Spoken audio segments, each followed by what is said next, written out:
Dünyanın en qədim təkallahlı dinlərindən biri olan Yahudilik təxminən 3000 il əvvəl bir ideya ilə başladı.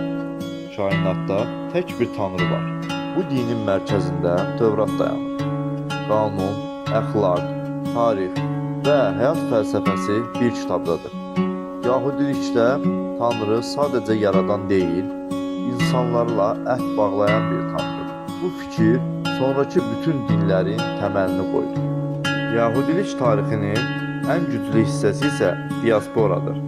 Min illərlə dünyanın hər yerinə səfərlənmək, amma yenə də kimliyi, dili, ənənəni qorumaq. Bu təkcə din yox, mədəni yaddaşdır. Bugün Yahudilik 3 əsas qola bölünür: ortodoks, konservativ və reformist. Fərqləri çoxdur, amma hamısı eyni sualı verir: İnsan necə Tanrıya yaxınlaşa bilər?